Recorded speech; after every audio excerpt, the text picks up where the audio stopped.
Graça e paz a todos. Sejam bem-vindos mais uma vez aqui no nosso canal Entendes Tu Que Lê. E antes de mais nada, gostaria de estar convidando você a estar se inscrevendo aqui no nosso canal, deixar o seu comentário e também o seu like. No vídeo de hoje nós vamos tratar sobre os aspectos da salvação. Nós começaremos analisando 3 textos bíblicos que aparentemente parecem estar se contradizendo. Mas quando nós observarmos, nós entenderemos que ele está falando aspectos da salvação. Então eu gostaria de estar lendo o primeiro texto, que se encontra em 1 Coríntios, capítulo 1, versículo 18. Porque a palavra da cruz é loucura para os que perecem, mas para nós que somos salvos é o poder de Deus. Romanos 13, 11. E isto digo, conhecendo o tempo, que já é hora de despertarmos do sono, porque a nossa salvação está agora mais perto de nós do que quando aceitamos a fé. E Romanos 5:10. Porque se nós, sendo inimigos, fomos reconciliados com Deus pela morte do seu Filho, muito mais, tendo sido já reconciliados, seremos salvos pela sua vida. Bom, como eu falei, esses textos parecem que eles estão se contradizendo. Uma hora parece que nós já fomos salvos, outra hora parece que nós estamos sendo salvos e outra hora parece que nós ainda seremos salvos. Mas isto significa, quando nós olhamos para esses textos, não que eles estão se contradizendo, mas o que ele está tratando são dos aspectos da salvação. A salvação é uma obra passada, presente e futura. Por isso nós devemos ter toda a atenção quando lemos a Bíblia. Senão as pessoas começam a falar da seguinte maneira: estou salvo, estou sendo salvo ou eu vou ser salvo? Então gera essa grande confusão e por isso nós temos que ter cautela ao ler o texto e deixar que o contexto nos diga em qual sentido a palavra salvação está apresentando ali.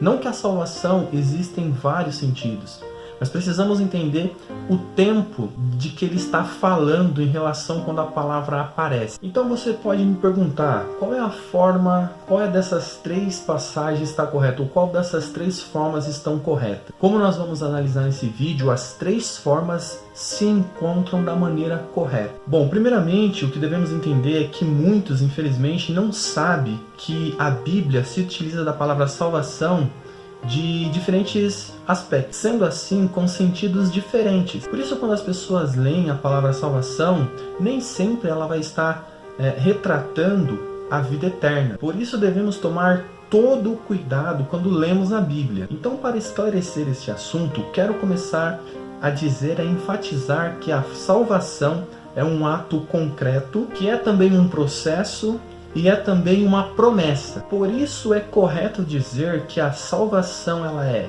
passado, presente e futuro. Porém, a salvação ela é única, é uma só. Porém, como falamos, ela tem esses 3 aspectos diferentes. Bom, primeiramente vamos falar do aspecto passado. Isso é, a obra concluída, a obra terminada, a obra perfeita, salvífica de Cristo por nós. E isso já aconteceu e já foi concluído lá no passado. Então, por isso é correto dizermos que nós fomos salvos, pois isso diz respeito quando nós olhamos para o passado e vemos a obra perfeita de Cristo, e então nós olhamos para a cruz e então entendemos que nós somos pecadores por natureza, somos dignos do inferno, nascemos separados de Deus e somente através de Cristo, ali com a sua morte na cruz, é que poderemos alcançar a reconciliação e a salvação e a vida eterna. E então, olhando isso, nós nos arrependemos, cremos no Senhor Jesus Cristo e entregamos a nossa vida a Ele. Então, sendo assim, nós fomos salvos da pena da condenação do pecado. E isto a Bíblia chama de justificação. O que é a justificação? A justificação é algo que Cristo fez por nós, não em nós. mas é algo que é feito por nós. Este é o primeiro aspecto da justificação. Através da morte vicária de Cristo na cruz, nós somos perdoados, salvos do inferno e da condenação do pecado. E isso nos faz lembrar que nós éramos por natureza filhos da ira, filhos da desobediência, inimigos de Deus por natureza. Porém, então, quando recebemos Cristo e acreditamos que Ele nos substituiu morrendo a nossa morte, Ele então nos reconcilia com Deus. Ali na cruz, como diz em Colossenses, capítulo 2, versículo 14. Olha o que diz o texto. A nossa dívida para com Deus foi paga e cancelada. E como diz lá também em Romanos 8:1, não existe mais condenação para quem está em Cristo Jesus. Então aqui nós vemos o primeiro aspecto da salvação. É muito importante nós entendermos o que é justificação, pois ninguém será salvo sem ser justificado. É claro que outras coisas também vão acontecer, como arrependimento,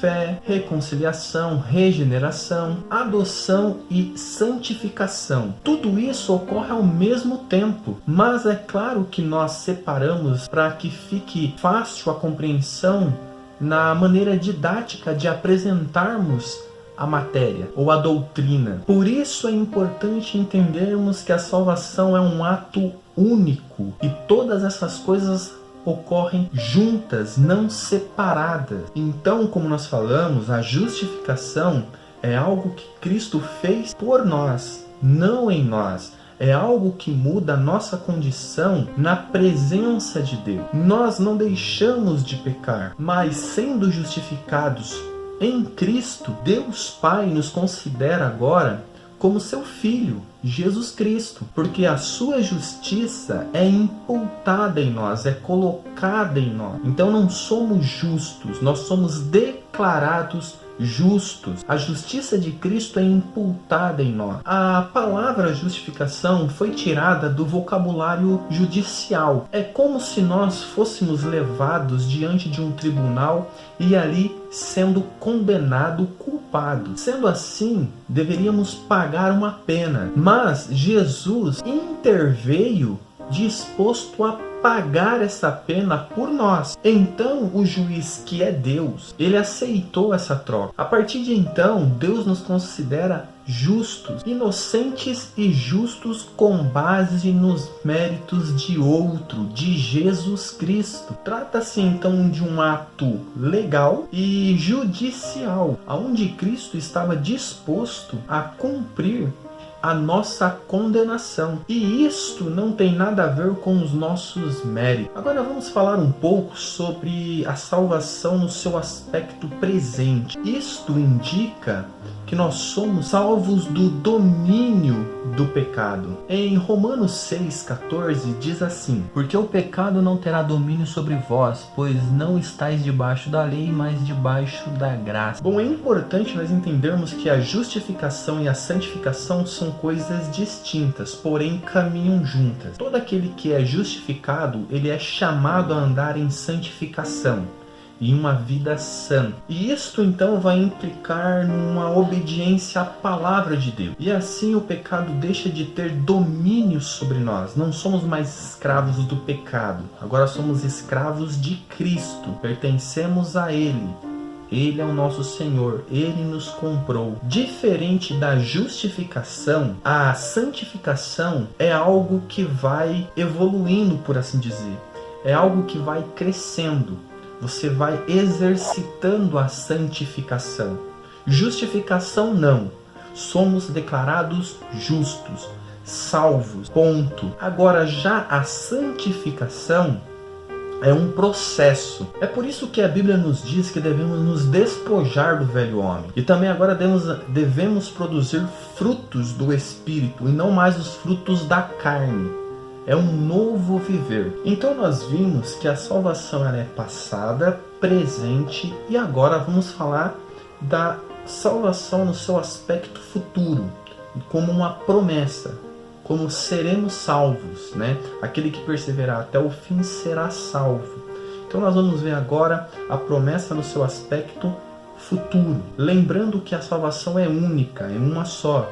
mas devemos entender que a Bíblia trata dela no passado, presente e futuro, que ela se aplica a nós dessa forma. Temos certeza da salvação, temos certeza que estamos sendo salvos na nossa luta diária contra o pecado e temos esperança da redenção, da glorificação. E isso significa a salvação da presença do pecado. Então nós seremos salvos da presença do pecado. Ali é a glorificação, aonde o nosso corpo vai ser glorificado. Como lemos lá em Romanos 13:11. Isto digo, conhecendo o tempo que já é a hora de despertarmos do sono, porque a nossa salvação está agora mais perto de nós do que quando aceitamos a fé. Então aqui nós não podemos entender que a salvação é algo progressiva, é algo progressivo, é algo que você vai por etapas, vai lutando, vai sendo salvo aos poucos. Não é isto.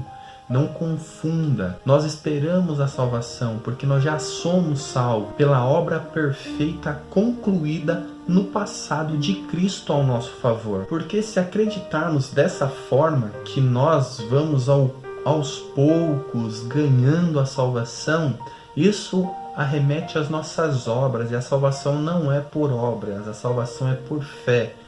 Fé na obra perfeita e salvífica de Cristo lá no passado. Então agora o apóstolo Paulo ele aponta para o futuro, para o estágio final da salvação, que é a glorificação. Como nós falamos, nós sabemos que somos salvos e esperamos a salvação, mas enquanto estamos aqui, a nossa natureza ainda luta contra o pecado, ainda cometemos pecado, não somos libertos da presença do pecado. Mas no último dia, o último estágio da salvação, como diz lá em Filipenses, que aquele que começou a boa obra, ele é fiel para concluir até o dia da vinda de Cristo. Então a obra de Cristo em nós só vai ser concluída quando ele vier buscar a sua igreja. E o importante aqui também é entendermos que a salvação, ela nos completa, ela é uma salvação por inteiro. É o corpo e a alma ali sendo salvos por Cristo. Então,